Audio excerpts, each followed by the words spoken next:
obrigado, Rav Levi, pelo convite, uma responsabilidade muito grande, sabendo quem, no mundo dos yeshivot, onde eu estudei, quem faz esse tipo de palestras para despertar grandes sábios e Lehav Bileu, mas Hashem vai colocar as palavras na boca.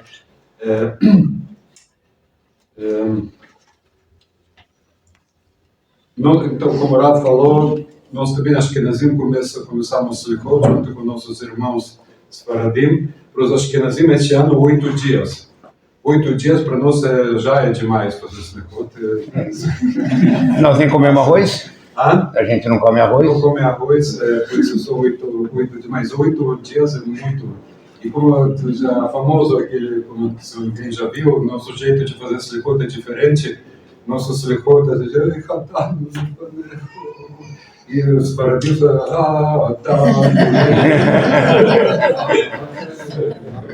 Eu gosto mais do jeito dos paradigmas, mas os dois são válidos. O principal é que venha de coração. A mistura é boa. A mistura é boa. Aqui Baruch Hashem. Então, vamos... tem uma pessoa que foi arrecadar dinheiro nos Estados Unidos, fundraising. Bom, talvez eu vou contar um pouco antes disso. Meu nome é Reuven Segal, eu nasci na Lituânia, Vilnius, capital da Lituânia, então União Soviética, que graças a Deus não existe mais, União Soviética, quer dizer. Então, todos os grandes rabinos nasceram na Lituânia, um deles está na frente de vocês. Não, a primeira parte é verdade, a segunda é piada, obviamente, sim. Eu, até 18 anos, eu era comunista, eu coordenava ateísmo no Partido Comunista, era responsável pelo ateísmo, guerra contra a religião. Depois, entrei numa organização clandestina anticomunista, fui perseguido pela KGB.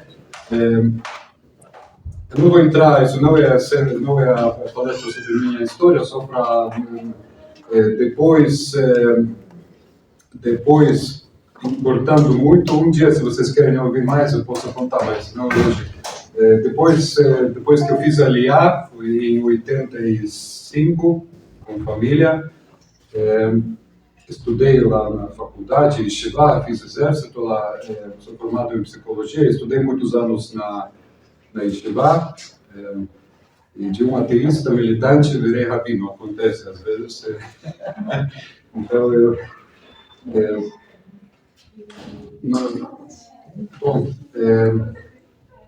depois eu casei com uma brasileira, ela me importou para cá, sou um gringo importado, já quase 30 anos aqui.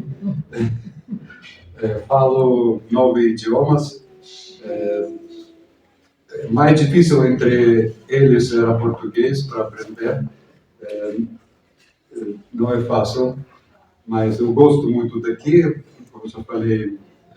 Bom, vamos agora, depois disso, então, uma pessoa foi arrecadar dinheiro nos Estados Unidos. E ele bateu na porta de uma mansão, muito chique. E o dono da mansão abriu a porta e ele falou, I'm here I'm asking, peço ajuda a arrecadar dinheiro. E o dono da mansão falou, sabe, peço desculpas, mas minha política é não ajudar ninguém que eu não conheça. Se eu não conheço, eu não dou dinheiro. Ele falou, tudo bem. E eles despediram. Então, esta pessoa, ele fez uma volta ao redor do quarteirão e de novo ele volta e bate na porta daquela mesma mansão. E o dono abre e fala, agora já bem nervoso, mas eu falei para o senhor que eu não ajudo para ninguém que eu não conheço. Ele falou, sim, mas agora já nós conhecemos. Eu estive aqui 15 minutos atrás, já conhecemos. Não sei como acabou esta história, se ele deu alguma coisa, não, mas o que interessa para nós aqui, ele é interessante. A técnica é interessante, assim. Bom fundraiser. Mas o que interessa aqui que nós também, que nem mendigos, que nem pobres, todo ano chegamos e batemos na porta, isso vamos falar daqui a pouco nas vocês, eu vou falar amanhã, nas Selichot, como pobres, esta frase mesma, como pobres batemos na sua porta, Hashem. Como pobres batemos na sua porta. Pobres não necessariamente pode ser de dinheiro, mas pobres de mérito, pobres de espiritualmente. Batemos nas suas portas. E nós pedimos, Hashem nos dá chance, você já nos conhece, já nos conhecemos. Estamos aqui o ano passado, retrasado, esperamos estar o ano que vem. Você já conhece nada de novo, é a mesma coisa, pode ser que não é a mesma coisa, mas você já me conhece, por favor, me dá uma chance, me dá mais uma chance. Esta é nossa atitude. E vamos ver agora com que discurso chegar para Hashem e quais são os segredos que nossos sábios aconselham como sair bem deste encontro. Sim? Nós sabemos que Rosh Hashanah, Hashem decide tudo, sim, todo mundo sabe, tudo sobre a nossa vida. Seja para o ano que vem ou para os muitos anos. Vou tirar relógio para não abusar a atenção de vocês, porque eu posso falar sem limite, posso falar até amanhã. Então, como sair bem? Hashem decide tudo. Vamos pensar, se pessoas em 1939, setembro, o Holocausto começou logo depois de Rosh Hashanah, Yom Kippur, e logo depois, setembro, o Holocausto começou. Se pessoas na Polônia, na Rússia, Bielorrússia, Hungria, Romênia, todos aqueles países da Europa Oriental, se eles soubessem o que vai acontecer alguns dias depois, a maioria deles não sobreviveram, como eles iam rezar? Naqueles dias, Rosh Hashanah, Yom Kippur, Aseret Yemei Teshuvah, 1939. Como eles iam rezar naqueles dias? Eu acho que eles nem iam sair da sinagoga, eles iam ficar lá o tempo todo, implorando, chorando, fazendo qualquer negócio para que isso não aconteça. Eu sou neto de sobrevivente de Holocausto, eu cresci com essas histórias. Lituânia, vocês sabem. Mais uma pergunta. 7 de outubro começou logo depois de Rosh Hashanah e Yom Kippur. Como nós, agora já não eles, nós, como eles, como eles iam rezar se eles soubessem que vai acontecer aquilo que podemos comparar só com o Holocausto, não tem mais comparações. Como eles iam rezar? Isso foi decidido naquele Rosh Hashanah, que passou alguns dias antes de Simchat Torah, alguns dias. Pareceu mais um Rosh Hashanah, mas não era mais um. Mudou a história do povo judeu e do mundo para sempre.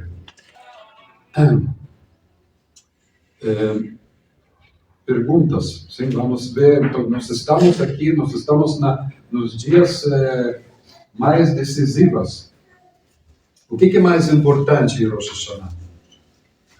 Pessoas às vezes pensam que mais importante é comer maçã com mel, cabeça de peixe, ou os faradim comem de ovelha, assim, de bode, não sei, de ovelha. Mas na verdade isso não é. Na verdade, se a pessoa não gosta de comer cabeça, ele pode não comer. E a principal parte é fazer iração, aquela reza. Isso que é mais importante. Se a pessoa não gosta, tá bom. Geralmente as pessoas gostam, mas eu tenho amigos que eles acrescentam até, amigos americanos. Tem em inglês, tem uva passa uva chama raisin e salsão celery. Então eles pegam dois iração e raising and celery. Aumento no salário. Tem um monte de tem vários. O povo judeu muito criativo. Mas, na verdade, tem duas coisas mais importantes em Rosh Hashanah. Shofar e reza. Nossa arma, sim, duas armas. Vamos imaginar aqui na justiça aqui na Terra. Alguém um réu, litigante réu, chega para o juiz e fala: Vossa Excelência, eu estou muito envergonhado, muito arrependido. Aquilo que eu fiz não deveria ter feito. Eu, assim, com muita vergonha, eu nunca mais vou fazer isso. Realmente, eu já fiz trabalho comigo, isso nunca vai acontecer mais. Eu peço muitas desculpas. Simplesmente eu não sei como levantar os olhos para olhar na cara do Senhor. O que o juiz ia falar? Se for bonzinho, sim, vamos supor. Ele falou: bom, eu vou levar em consideração seu arrependimento, talvez vai diminuir um pouco pena, mas dura lex sem lex. Está escrito, não tem o que fazer. Bom, a não ser uma Banana Republic na América Latina, que um envelope bem gordo com conteúdo pode resolver, mas isso vamos supor um país sem corrupção. Isso na justiça terrestre. Aqui nós chegamos hoje à noite, nós vamos chegar com esse discurso para Hashem, falar com Hashem, esse discurso mesmo, escrito em hebraico muito elevado, hebraico muito antigo. Textos, a maioria são escritos mais de 1000 anos atrás na Alemanha, textos muito sagrados, que difícil até para alguém que fala hebraico fluentemente, difícil entender. E Hashem avisou a primeira coisa, que vai decidir tudo sobre nossa vida, e Hashem aceita este discurso, e não só isso, se a pessoa realmente faz este trabalho dentro de si, Hashem pega apagador e apaga tudo, e vira página limpa. Nós saímos de Yom Kippur como criança recém-nascida, tudo virando tudo novo, novinho. Isso se só fez este trabalho com medo de castigo, de punição. Se fez o mesmo trabalho motivado pelo amor ao Hashem, não só isso, vamos pegar exemplo extremo. Se ele comeu o camarão, vamos supor, vira como se fosse comer o tchuna na casa do rabino. Pecados viram mitzvot. Isso está escrito, não é eu que estou falando. Imagina a bondade de Hashem. Isso é acima da nossa capacidade de entender. Vamos aproveitar isso. Isso é incrível. Vira mitzvah. Fez haverá, fez tshuva, vira mitzvah. Mais do que isso, é good business, bom negócio. Isso Rambam fala, Maimônides, quase 1000 anos atrás, né? E se eu falasse, eu poderia descartar, mas isso Rambam fala.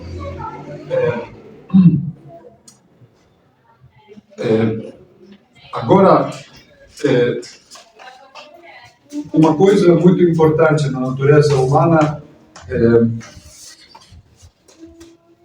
por que nós tocamos shofar? Shofar, Talmud fala, agora eu dou aula de Masechet Rosh Hashanah de manhã, Talmud fala, por que toca shofar? A resposta é porque a Torá falou, então toca. Não tem explicação, tem que tocar shofar. Hashem falou, eu vou julgar vocês, façam isso, e conselho, tocam shofar. Não tem nenhuma explicação lógica para shofar. Shofar é coisa totalmente cabalística, pode chamar. Pega chifre de um animal e faz sons que são desagradáveis. Isso não é concerto número 5 com piano e shofar. Não é Bach, Beethoven, Mozart, não é Paganini, é música bem desagradável, shofar. E neste momento, antes de toque de shofar, Hashem está sentado no trono, metaforicamente falando de severidade, que ninguém tem chance de passar esse jogo. Ninguém. Nem grandes rabinos antigos, ninguém. Aí nós tocamos shofar, e aí Hashem como se fosse muda para o trono de misericórdia e piedade, aí nós temos chances. Então isso que Gemara fala, mas Rambam ele fala uma coisa, ele já estende mais. Rambam nos Ilchot Shuvah, Rambam escreveu alachot de tudo, tem alachot de tudo. Uma das alachot é como fazer tshuva. Tshuva não é uma coisa emocional, impulsiva, tem alachot, tem leis, como fazer tshuva. E uma das coisas, ele fala, toca shofar para as pessoas despertarem. Então, shofar é nosso despertador. Ele não deve ser agradável, é justo para chocar, para despertar. Para quê?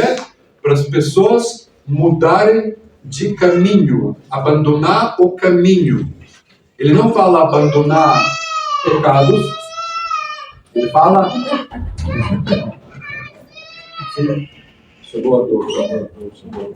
Ele fala abandonar caminho. Vamos analisar um pouco as palavras dele. Por que ele fala abandonar caminho e não abandonar atos? Porque nós seres humanos, todos nós, somos seres de hábitos. Quase tudo que fazemos na vida são hábitos. Quase tudo. Quase tudo. Vamos pensar. Por bem e por contrário. Tudo que fazemos na vida é fruto. O que é isso, hábito? Hábito é quando o cérebro fica fora do jogo. Exemplo mais simples é escovar dentes. Mas isso vem muito mais do que isso.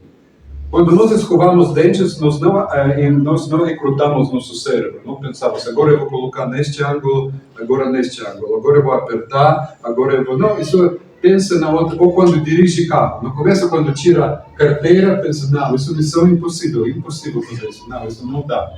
Mas passa um tempo e a pessoa nem pensa. Ele, primeira, segunda, se for mecânico, se é automático, menos ainda, nem pensa.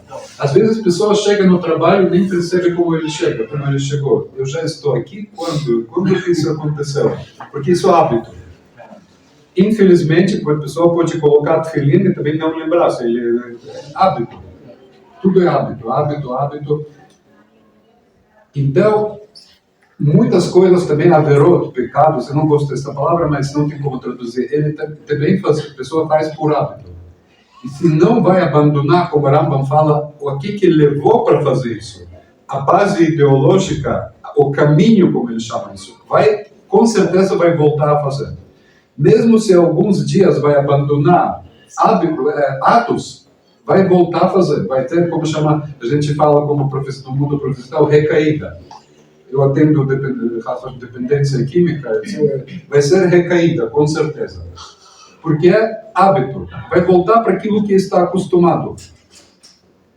Então, para que isso não aconteça, precisa entender o que levou para fazer isso. Qual é a ideologia, qual é o erro que levou para fazer isso.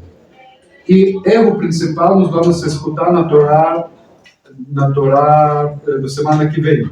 Ideologia que se chama comigo nada vai acontecer.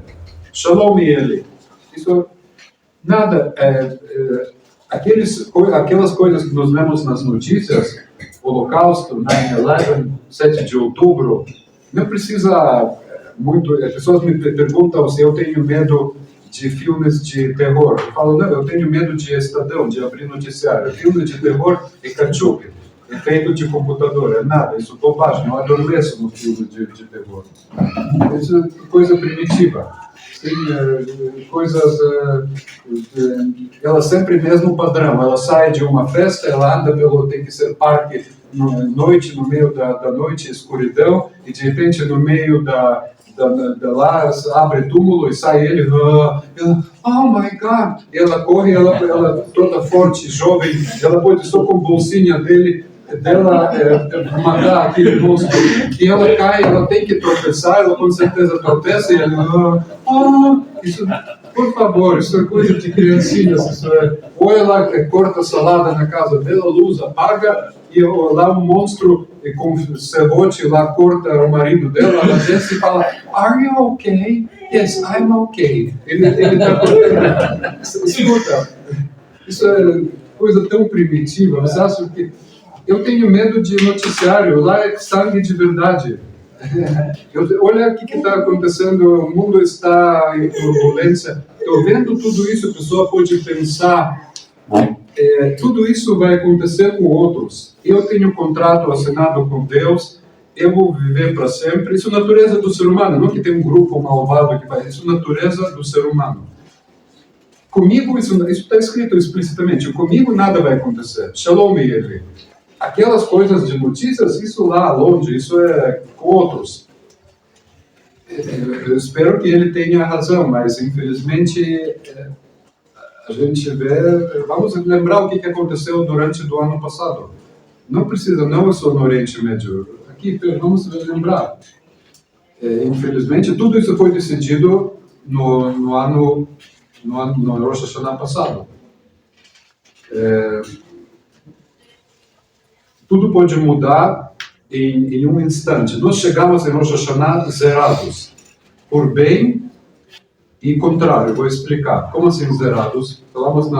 Daqui a pouco vamos falar, chegamos como mendigos, como pobres. Aquelas pessoas que investiram com Madoff, vocês lembram? Isso é um exemplo, mas tem outros exemplos. Pessoas ficavam na fila para investir dinheiro com Madoff, era uma honra. Imagina, pessoas ficavam na fila para investir com ele. Um dia, eles foram dormir multimilionários em centenas de dólares. No dia seguinte, eles acordaram sem nada. Caso Shalom, sem Deus nos livre, sem nada.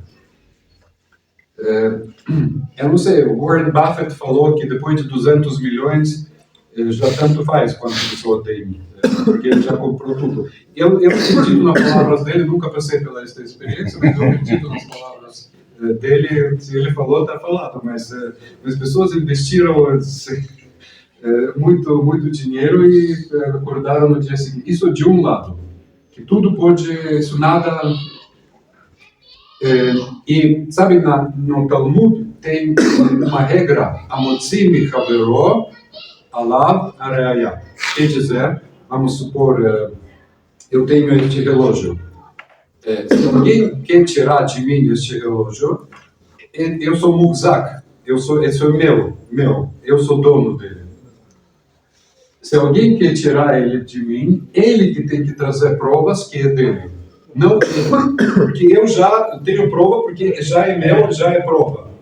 Se alguém afirma que é dele, tá bom, traz testemunhas, ele trazer a Motzimi Chaveró, Alav Areaya, ele que tem que trazer a prova. Isso no chás inteiro, uma regra que crianças aprendem no Heber.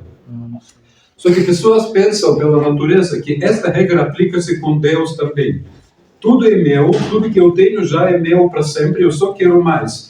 E ninguém pode tirar isso de mim, inclusive Deus. Ninguém vai tirar isso de mim, mas infelizmente com ele essa regra não se aplica. Assim. Na verdade, ele se aplica, ele tem provas, mas isso já é outro assunto. Isso para o lado, este lado.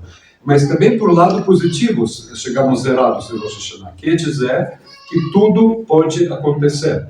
Tudo que nós precisamos, tudo. Hashem está lá com este caderninho aberto e caneta, como se fosse, e assim, fala, meu filho, o que você quer?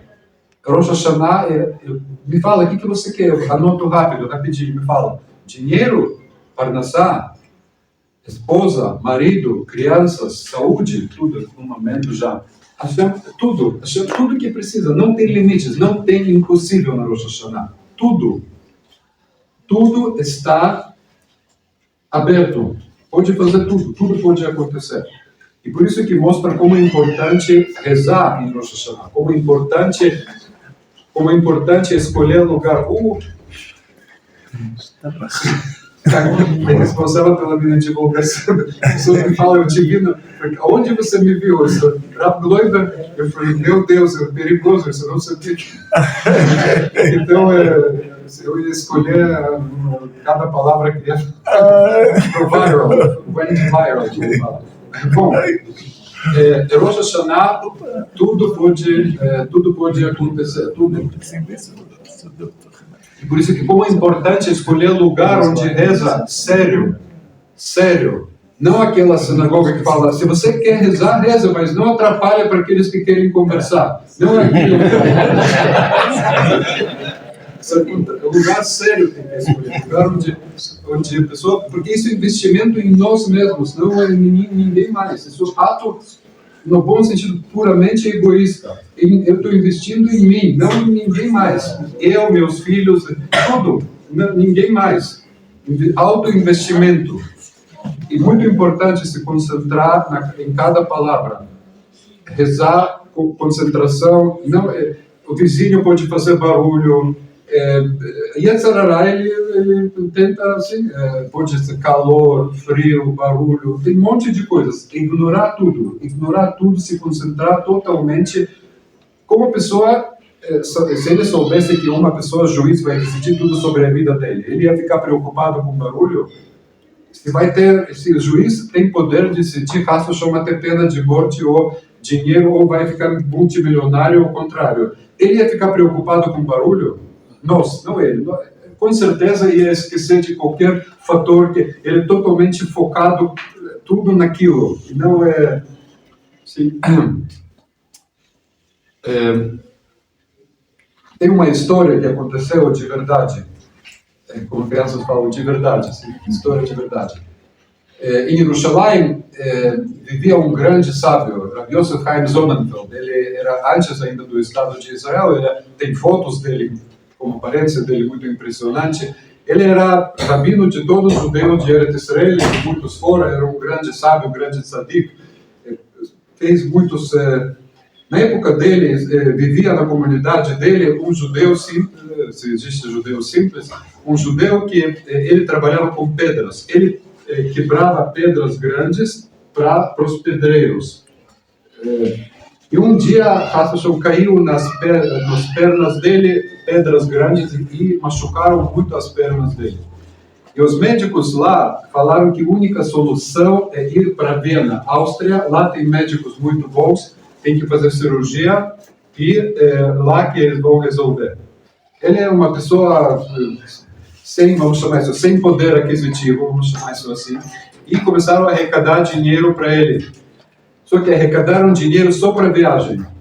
Era de Israel, Jerusalém, naquela época, não como hoje, que tem que só escolher a companhia aérea. Lá era um projeto, viajar, navios, tudo isso. Bom, ele chega para Viena, mas sem um centavo para... Ele chega no hospital, e no hospital diagnosticam, ele fala, bom, tem que fazer cirurgia, e isso vai custar, assim. Quando ele viu a quantia, ele ficou desesperado.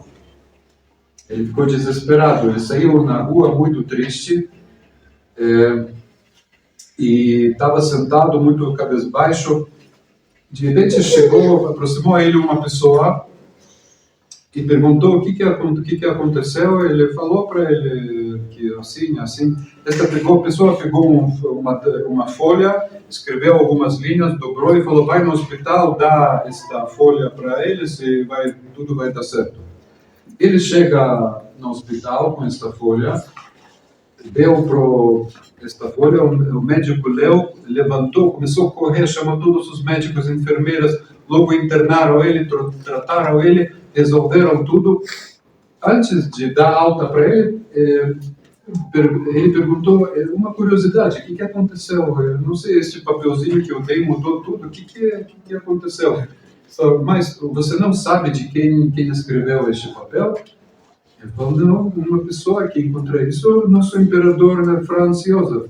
Ele escreveu com a mão dele. Tem que saber que o imperador Franz Josef era uma pessoa muito impressionante. Ele era imperador 68 anos. Império Austro-Húngaro. Assim. Naquela época, em parênteses, tinha alguns impérios. Isso não é... A gente, porque a esquerda escreve livro de história que império sempre é ruim. Império não é tão ruim. Tinha impérios Austro-Húngaro, russo, turco, naquela época. Império era uma coisa...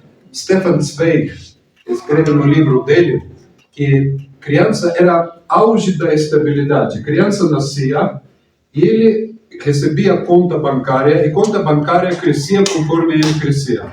Todo mundo sabia quem vai estar no poder. Agora, nosso querido imperador, quando ele vai morrer, o filho dele vai assumir. E não tinha nenhuma turbulência, era estabilidade total e absoluta.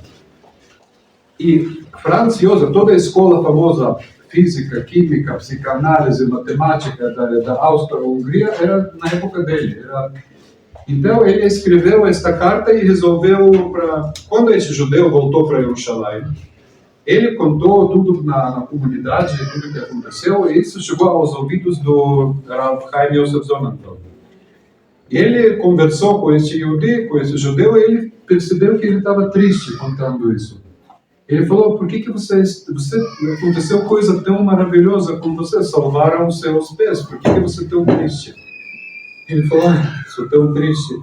se eu soubesse que eu falava com o imperador poderoso Franz Josef, eu pedi dele, ele gostou tanto de mim, ele conversou comigo, a gente conversou um tempo, tem que saber que ele tinha costume realmente se vestir, porque tem todos os bajuladores da corte que nunca deixam falar a verdade. Sim? Oh, meu rei, você é meu rei, tudo no reino tudo está certo, 100%, está tudo certo, todo mundo contente, só que um dia chega como em Nepal, rebelião e mata o rei. Por isso que isso não acontece, ele se vestia de roupa de uma pessoa simples, e ele ia nas ruas incógnito, porque ninguém sabia que ele era, naquela época não tinha, todo mundo sabia, não como hoje, que tem, todo mundo sabe imagens, a maioria não sabia como ele aparenta, então ele gostou tanto de mim, se eu soubesse que era imperador, eu ia pedir dele, ele ia me dar tudo, tanta boa vontade, sorriso que ele me mostrou, ele me dá tudo. E por isso que eu estou triste. Josef Haim Zollner, ele convocou toda a congregação dele, era justo na época de Elul, e ele falou, ele não sabia que era rei, mas nós sim sabemos. Nós sim sabemos que nós vamos estar perante do rei. Então vamos lembrar disso, que tem rei muito mais poderoso do que o imperador Franz Josef. Ele pode tudo. Ele não tem limite, não falta dinheiro para ele, não falta saúde, não falta nada. Ele pode tudo, não tem limites. Ele não tem limites. Ele pode fazer tudo. Mais uma história neste sentido. Napoleão, um pouco antes, um grande imperador, conquistador da Europa, Napoleão. Um soldado salvou a vida dele.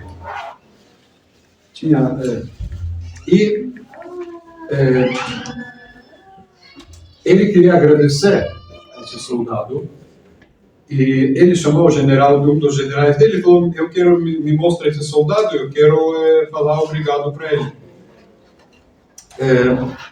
E, obviamente, todos os soldados foram vestidos de melhores, imagina, imperador, todos os soldados foram lá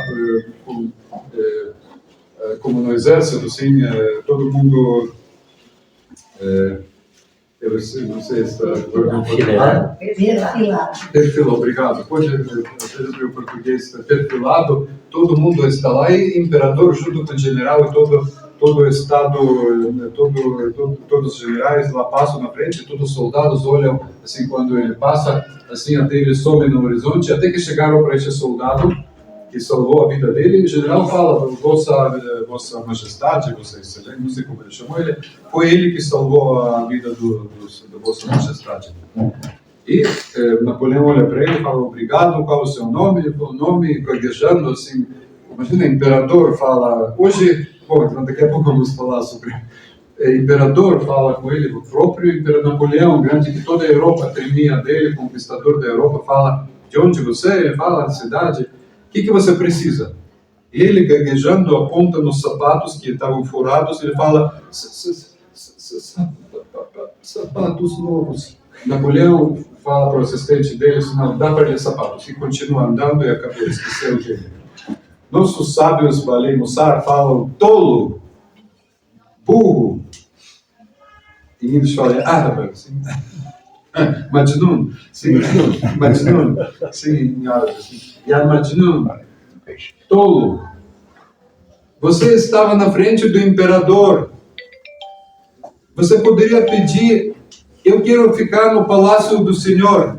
Quem trabalha no palácio, o sapato novo já está embutido no palácio em Versailles, não tem pessoas com sapatos rasgados. Se você trabalha lá, sapato já você ia ter tudo de bom.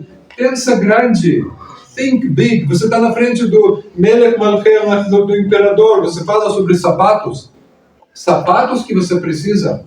Tá bom, sapatos também sapatos precisa, mas pensa grande. Pensa em coisas grandes. Pensa na eternidade. Porque ele tem tudo. Ele não precisa. Sapatos também. Sim, nós também somos seres humanos, mas não fica limitado com isso. Você não tem oportunidade. Ele está lá com o caderno aberto esperando. Meu filho, fala o que você precisa. Eu amo você, eu quero ajudar, e me fala, porque depois vai ser mais difícil. Como um Hassid veio para o Rebbe e começou a dizer, ai, Rebbe, não sei, ai, Rebbe, isso. Se você fizesse este Krekzel em Rosh Hashanah, você não ia fazer agora. Agora você está fazendo o Krekzel no meio do ano, tem que fazer isso na hora certa. Agora, é mais difícil, já foi carimbado e já estou no arquivo, já agora é mais difícil fazer isso. Agora, um dos trabalhos que fazemos em Rosh Hashanah é coroar o rei, que para nós talvez é mais difícil hoje em dia. Porque quando nós falamos Melech, rei, na reza de Rosh Hashanah tem poucos espaços para reza pessoal. E o tempo todo conjuga a palavra com este Mem, Lamed, Het, Malchut, Melech, Imloch, Malach, o tempo todo. E para nós é muito difícil entender isso, porque não tem reis hoje. Tem, mas eles não têm. Se His Majesty, King of England, Charles, se ele vai passar aqui, a gente tira selfie e posta no Instagram. Não tem nenhuma autoridade no TikTok. Imagina, talvez Putin, talvez ele, o Kim, companheiro Kim, não sei, talvez alguma pessoa que pode com movimento de dedo decidir o destino da pessoa. Reis hoje não tem esta. Só para mostrar como era rei antigamente, quando na Rússia, um camponês russo inventou uma técnica nova que aumentou muito produtividade agrícola de campos. E o rei Nicolau II, que todos eram romanos, eram antissemitas, muito ferozes, etc. Mas ele, se a Rússia não fosse tão antissemita, eles seriam mais ricos do que Estados Unidos hoje. Vocês podem ver fundadores, maiores banqueiros, atores, todas as áreas quase de Estados Unidos e Canadá. Vocês podem ver de onde veio a família, fugindo dos pogroms e perseguição na Rússia. Mas voltando. Então o rei queria consagrar este camponês russo com medalha, agradecer a ele porque ele fez. E naquela época, a capital da Rússia era em São Petersburgo, uma cidade linda, aliás, um dia, no palácio que se chama Hermitage. Não sei se alguém foi, um lugar lindíssimo. Cada sala lá pode ficar um ano passando de uma sala para outra e não vai acabar. Sala de ouro, sala de prata, sala de brilhante, algo assim, algo impressionante. Eu estive lá muitos anos atrás. Bom, então, este camponês foi convocado para o Palácio do Rei.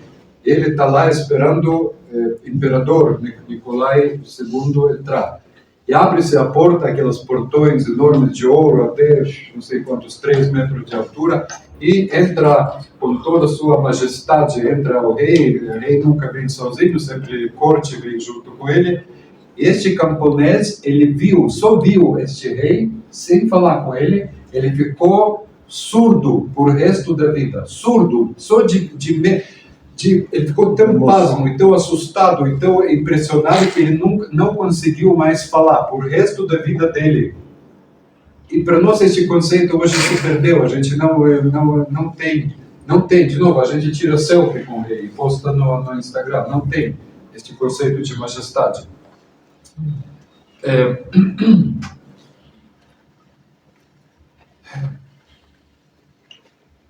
Vamos falar sobre algumas que nossos sábios falam. Agora, talvez um pouco mais sobre reza. No Talmud fala no final do Masechet Rosh Hashanah, eu dou aula disso agora, fala sobre o que acontece se a pessoa reza sozinho em Rosh Hashanah. Espero que a gente nunca saiba disso. Sim? Tem uma história para ilustrar isso. Nos Estados Unidos, para evitar nepotismo e outras coisas, corrupção, quando tem prova final na escola, eles contratam o supervisor da outra escola. Porque, naturalmente, o professor quer que o aluno dele se dê bem na prova. Isso é normal, natural, sim. Então, para que não aconteça isso, eles sempre contratam alguém que não tenha nenhuma ligação com alunos daqui. Então, numa dessas escolas, na prova final, centenas de alunos, sala enorme, todo mundo fileiras, e o supervisor, especialmente rígido, fala para os alunos, daqui a pouco vai começar a prova, as regras são as seguintes.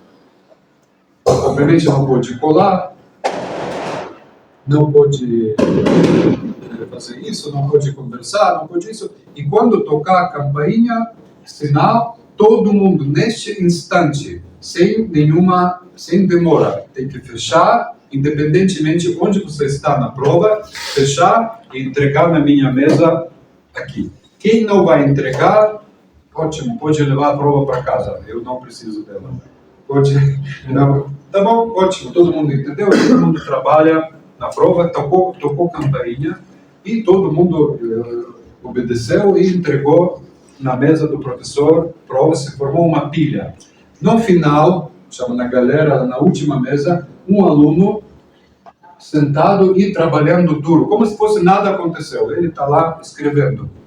Esse supervisor cruzou os braços e olha para ele e já assim, o que ele acha que vai acontecer? Obviamente que não vou aceitar dele esta prova, vamos ver. Passa 5 minutos, passa 10 minutos, passa 15 minutos, ele acaba a prova com calma, ele chega para a mesa, tem jogo de futebol. O Corinthians ganhou 1-0. O Corinthians? Mas acabou? Não sei. Tá bom? Então ele chega e quer colocar esta prova junto. O professor falou, forget it. Eu falei, eu avisei que não pode mais entregar, já não tem mais. Não tem mais. Próximo, vem no próxima data. Aí o aluno pergunta para o supervisor, você sabe o nome do meu pai? Ele fala, não sei, na verdade não me interessa muito. Ele fala, eu pergunto segunda vez, o senhor sabe o nome, quem é meu pai? Ele fala, eu já falei, não sei e não me interessa. Aí ele fala, eu pergunto última vez, o senhor sabe quem é meu pai? Eu falo, última vez ele falou para você, não sei e não quero saber. Ótimo, ele abre esta pilha, coloca a prova, arruma e sai. Já que não sabe o nome dele, então ele não sabe. Não usa este conselho. Isso não é na prática. Isso não é na prática.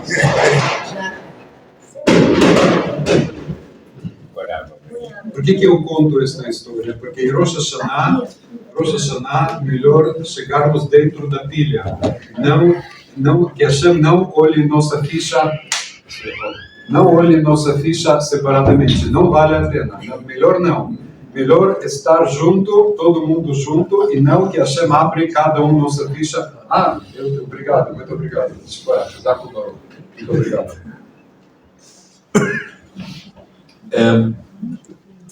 Então, isso é muito importante, que chama-se muito importante ouvir shofar. Ouvir shofar. Agora,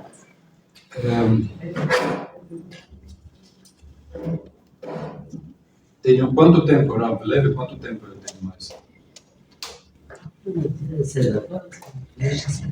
Tá bom.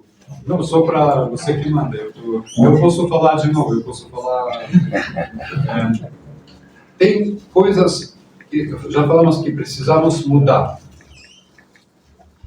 Geralmente, como todo mundo sabe, melhor funciona em pequenas mudanças, mas que sejam firmes, do que coisas grandiosas que não vai durar muito tempo. Nossos sábios aconselham, na nossa geração, especialmente, trabalhar sobre Kibud AVM. Incrível que parece uma coisa tão óbvia, mas na nossa geração ficou muito enfraquecido esta mitzvah tão importante de respeitar, honrar os pais. Honrar os pais, isso, aliás, inclui inclusive também sogros, também avós, tudo isso. Todos, não como alguém falou que Isso um pouco, não sei, comigo eu tenho piadas, que ela falou, hoje fui cremar minha sogra, deveria ter esperado ela morrer, mas tinha tempo livre. Tinha tempo livre, não tinha outra coisa. Desculpa, eu acredito muito. Sabe por que é? Porque humor, eu já falo como psicólogo, humor é muito mais forte do que apelo lógico, porque apelo lógico funciona na camada consciente. E o humor, ele é muito mais profundo. O humor, ele funciona na camada inconsciente. Por isso que todos os ditadores têm medo de humoristas, porque humoristas, eles ridicularizam todo esse. O humor é uma arma muito poderosíssima, é muito mais poderoso do que discurso de lógica. Lógica, também, lógica entrou aqui, saiu aqui, mas o humor, ele é inconsciente. Então, por que e na verdade esta mitzvah, que não é fácil cumprir ela, honrar os pais, mas ela é muito importante e ela também vale a pena porque ela prolonga a vida. É uma das poucas mitzvot que está escrito que geralmente mitzvot não tem recompensa neste mundo, mas esta mitzvah, além da recompensa grande no mundo vindouro, tem recompensa, prolonga a vida da pessoa. Por que isso acontece? Por dois motivos. Primeiro motivo, a pessoa às vezes precisa investir tempo. Tem que falar no telefone com os pais, a mãe, tem que ter paciência, tem que às vezes tem que levar ao médico. E a pessoa pensa que ele está perdendo tempo, mas Hashem fala, não, você não está perdendo. Aquele tempo que você investiu, eu vou reembolsar para você. Esse é o primeiro motivo. O segundo motivo, nós somos psicossomáticos. A medicina judaísmo fala sobre isso milhares de anos, medicina e psicologia reconhecem isso também. O que são psicossomáticos? Que aqui manda para o resto do corpo. Quando uma pessoa idosa, ela sente que talvez não produz mais, talvez ela depende dos outros, caso shalom, sim, talvez não ajuda mais, e a atitude para ela, caso shalom, não é, ele sente largado, que visitam ele uma vez por ano, ou não honra, etc. Ele ou ela pensa que qual é o motivo de viver, caso shalom, sim, para que continuar isso? Não faço mais nada, netos já, filhos já grandes. Ele manda mensagem, seja consciente ou inconsciente, para as faculdades do corpo dele e eles murcham também, assim, e fato shalom. Mas de outro lado, se a pessoa idosa se sente querida, amada, importante, apesar de tudo, ela quer viver mais porque vale a pena. Vale a pena, não importa a idade, vale a pena. E assim, reciprocamente, Hashem prolonga a vida daqueles que fazem isso. Então, vale a pena fazer isso. Mesmo que mitzvah não é fácil a ser cumprida. Especialmente na nossa geração, eu já falo com meus colegas, às vezes, quando faz terapia, muitas vezes eles, especialmente na linha psicanalítica, acusam sempre mãe é culpada, ou pais. Sempre às vezes o sujeito tem 50 e poucos aninhos e ainda a mamãe está culpada, oi, mamãe fez... Escuta, querido, você já 50 aninhos ainda culpando mamãe, já chegou a hora de cortar a cordão umbilical. Pode ser que ela tenha responsabilidade, mas... Então, pode achar motivo de conflito que acontece, mas muito importante, por isso que é importante quem faz terapia que tenha a atitude certa, nossa atitude judaica, assim. Pode ser que eles têm responsabilidade, mas não pode romper ligação de gerações, não pode romper esta coisa básica que se chama família. Sem família não tem judaísmo e não tem sociedade. Aquela mesa grande, onde tem gerações, onde passa legado familiar, onde tem pai que nasceu homem, mãe que nasceu mulher. Hoje em dia isso não é tão óbvio assim. E tem filhos que nasceram filhos, e eles sabem que eles são filhos e têm pais, e tem avós e tem bisavós, e eles passam valores para os filhos. Isso filhos, por isso, têm autoestima, que vamos falar daqui a pouco, autoestima alta, porque criança que não sabe raízes, ele não tem como ter autoestima, ele pensa que ele vira lata, ele não sabe de onde ele veio. E nós somos um povo muito, muito antigo, nós não temos de que envergonhar, pelo contrário, vamos falar daqui a pouco sobre isso, sobrar tempo. Isso é de extrema importância ter essa ligação de gerações. Sim, pode não concordar com tudo, outra mentalidade, mas a família é a base de tudo. Sem família não tem nada. Muito bom. Mais uma coisa que nos sábios aconselham, se chama arte de esperar. O que é isso? Não agir impulsivamente. Tem um livro que se chama Sefer Hasidim. Sefer Hasidim foi escrito quase 1000 anos atrás. Livro não de movimento Hassidim, Sefer Hasidim, um dos Rishonim.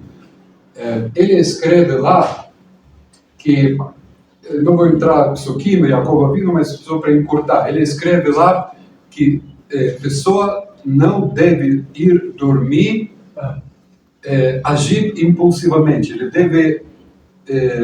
deve resolver tudo, não todas as raivas, surtos, etc. Se isso aconteceu, resolver, não dormir, não agir impulsivamente, pernoitar com isso, não agir louco, motivado pela raiva, pelos surtos. Lá ele traz uma história que uma pessoa precisava viajar num país longínquo para Parnassá, para sustentação. Ele viajou, se despediu da família dele e viajou. Naquela época não tinha, obviamente, a viagem era muito perigosa, navios, piratas, etc. Ele despediu, não tinha WhatsApp, não tinha telefone, não tinha nenhum e-mail, nenhuma conexão. Ele ficou muitos anos fora, não viu a esposa, não viu ninguém.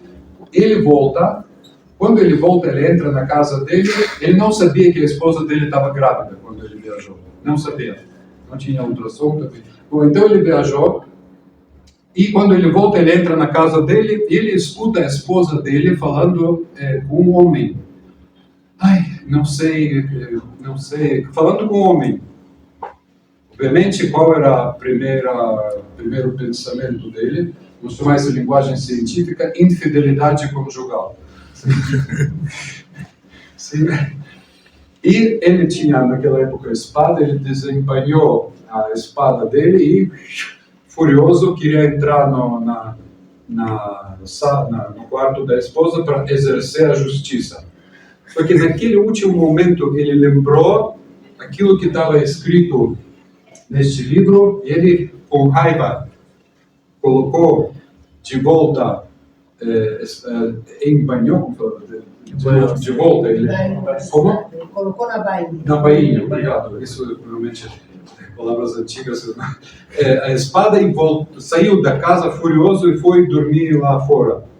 No dia seguinte ele volta e de novo ele escuta a esposa dele falando agora com um homem. De novo, com um homem falando. Só que antes era com um homem, agora ele já ouviu o que ela estava falando. Não sei teu pai, não sei tantos anos, estou tão preocupada, não sei onde ele está. Ele sumiu tantos anos, não tem notícias dele. Aí ele entendeu a grande sabedoria deste conselho, que aquele homem com quem ela falava era filho dele. Só que ele não sabia que ele... Então, como é importante... Agora vou contar uma história mais recente, que aconteceu também recentemente. Um diretor de um Talmud Torah nos Estados Unidos, diretor muito, chama Yeke, muito... nunca atrasava, tempo direitinho, tudo sempre... Um dia ele chegou, chama Yeke, assim, da Alemanha, assim, não sou da Europa, todo mundo, nós somos obcecados com pontualidade. Eu moro quase 30 anos aqui, até agora eu chego no casamento na hora que está escrito no convite. Eu chego lá, tem noiva ainda é escuro, não tem nada. E essa coisa não tem como tirar de mim, porque isso coloca com leite da mãe, essa pontualidade. Na Europa nós somos obcecados com pontualidade. Então, um dia ele chegou atrasado para a aula, de manhã para colocando o relógio para vocês entenderem porque ele chegou atrasado. Aconteceu lá, não sei, esposa, família, uma coisa extraordinária que ele atrasou. Ele chega e uma criancinha, um dos alunos lá da escola grande, centenas de alunos, não como aqui, lá tem escolas grandes assim. Chega para ele, abre manga dele, assim, levanta a manga dele e mostra para ele o relógio e ainda bate assim com o dedo no relógio. Ele fala, mendrick, que coisa, ele nunca atraso, acabou de sujar fraldas, ele tem uma chutzpah, ele me mostra ainda o relógio, assim, sabe, que isso? Só que este Menahel, esse diretor da escola, ele quando ele estava estudando o Sefer Hasidim, Elul recebeu sobre si esta Kabbalah, que não agir impulsivamente, não agir, pernoitar com isso, não agir. Esta mensagem que eu falei antes, ele ficou assim, ele recrutou todas as faculdades da paciência dele, ele falou, tá bom, como eu recebi isso sobre mim, tá bom. Ele entrou na sala dele, assim, não falou nada. No dia seguinte, ele pernoitou com isso, mas no dia seguinte, ele chegou, agora eu vou mostrar para ele. Já agora eu vou cumprir aquilo que está escrito lá. Ele chega na escola, de novo, mesmo aluno chega, levanta a manga e de novo mostra para ele. Aí ele falou, não, agora já acabou. O que está escrito no livro já fiz, acabou. Agora eu estou liberado para... E este aluno fala para ele, Rav, olha, eu ganhei primeiro o relógio da minha vida e não queria mostrar para ninguém, nenhum amigo queria mostrar para o Senhor, o primeiro do mundo inteiro, olha que relógio bonito que eu ganhei. Aí ele entendeu quão importante não agir impulsivamente. Imaginem se ele derramasse nele toda a fúria dele neste aluno. Como você chama o pai dele? Este aluno, além de ser, quem sabe se ele não ia largar, porque imagina ele guardou este relógio coberto para ninguém ver, porque de tanto amor para este diretor, ele queria mostrar só para ele. E por isso que ele estava mostrando, não para mostrar, ele nem sabia atrasado ou não atrasado, ele queria mostrar como é importante não agir impulsivamente, esperar, arte de esperar. Eu falo de novo, eu falo isso, eu espero que saia daqui e entre aqui. Estamos no mesmo barco, sim, eu não tô. E última mensagem, que é talvez mais importante de todas.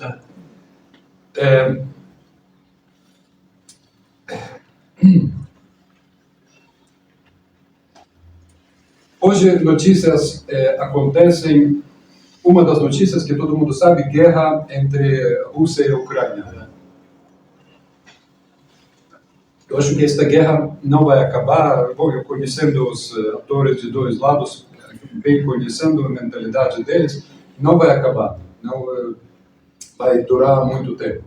Um dos motivos que ela não vai acabar, porque eles esqueceram quem eles são. Ucranianos querem ser americanos e europeus da segunda classe, em vez de ser ucranianos da primeira classe. Eles têm baixa autoestima, eles querem ser europeus da segunda classe. Russos querem ser europeus e americanos da segunda classe, em vez de ser russos da primeira classe. Eles têm algo único que ninguém mais tem, russos e ucranianos. Mas eles não querem, eles querem entrar com força, ser franceses, alemães e americanos. Isso não vai funcionar. Por que eu falo isso? Porque a autoestima é crucial em tudo que nós fazemos. Autoestima é crucial. Precisamos saber que nós precisamos ser judeus da primeira classe e não brasileiros da segunda. Judeus da primeira classe e não americanos da segunda.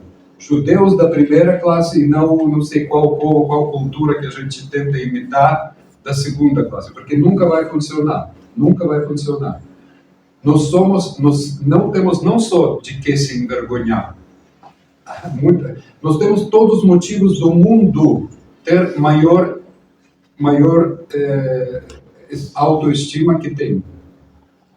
Autoestima não significa que andar com bandeira e ter time de futebol melhor. Isso não é, isso goiano também, ingleses, brasileiros fazem isso muito melhor. Não precisa, ou ingleses. Isso, mas estudar a Torá, colocar tefilim, guardar kashrut, isso ninguém, só nós. Isso ninguém mais faz. Imitando outras culturas, vamos sempre ser da segunda classe. Mesmo que judeus são sempre mais americanos do que americanos, mais alemães do que alemães, mais brasileiros do que brasileiros, isso na história, isso é padrão. Mas não vai adiantar. Eles sempre vão mostrar que você é judeu, que você é da segunda classe. Isso tem uma palestra inteira sobre o Holocausto, mas eu não vou agora permitir nem inteira, nem 1% dela. Assim, senão, mas isso, para ilustrar isso, tem uma história que quando inventaram, com isso eu vou acabar mesmo, para não cansar vocês, quando inventaram trens,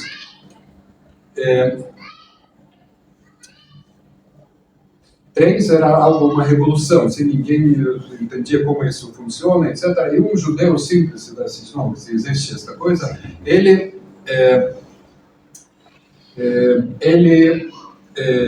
decidiu que ele vai viajar de trem. Seja o que for, ele vai viajar de trem. Ele juntou copeca como centavo na Rússia. Um por um, juntou até que uma quantia se juntou. Ele foi na estação de trens, na caixa, com um saco de moedas. Realmente que o atendente ficou muito feliz. Ele falou, eu quero comprar uma passagem. Mas para onde? Para onde? Eu quero viajar de trem. Que importância faz passagem? E colocou na mesa dele este saco de moedas. Ele falou, bom, o trabalho tem que ir agora um por um, tem que tentar e fez esse trabalho até que ele falou, bom, senhor, mandou passagem de primeira classe. Ele falou, não sei, eu quero viajar de trem. Ele falou, tá bom, já entendi. Então ele deu para ele passagem de primeira classe, aquela dourada, tudo. E ele falou, você tem que chegar naquela hora, naquele trem, mas você de primeira classe é nos primeiros vagões lá, porque é primeira classe. Ele chega lá, na primeira onde falou, ele vê o público que está lá, todas aquelas damas, naquela época, com o chapéu cheio de jardins, lá, sabe que eles usavam lá, todas roupas, lá, todo hortifruti lá no chapéu, e homens com aquela cartolina e charuto, e aquela tudo dourado, e tudo assim, tudo malas novinhas de couro, tudo isso chique, tudo. Ele falou, o que eu estou fazendo? E ele, sabe, com roupas, tudo patchwork, tudo costurado, tudo isso. Que eu estou fazendo aqui? E ele foi mais para frente. Aí tinha lá classe média, vamos chamar assim. Classe média, ele viu lá que tem pessoas ainda muito mais chiques do que ele, mas mulheres com menos hortifruti na cabeça, no chapéu, mas ainda tá, ele falou, não, ainda nada a ver comigo. Aí ele chega no último vagão e ele vê pessoal igual ele. Não tem malas, tem uma sacola furada, sapatos furados, tudo assim cheio de buracos, todo mundo vestido igual a ele. Ele falou, aqui é minha praia, aqui eu vou. E toca a campainha e tem que subir no vagão. Ele senta lá, ele sobe, banco duro, apertado, último vagão, sim. Mas ele está feliz da vida, realizadíssimo, sabe? Primeira vez no trem. E aquele trem que chama Maria Fumaça, sabe que naquela época, Greta não ia buscar dele agora, aquela fumaça que faz poluição, tudo assim, tudo.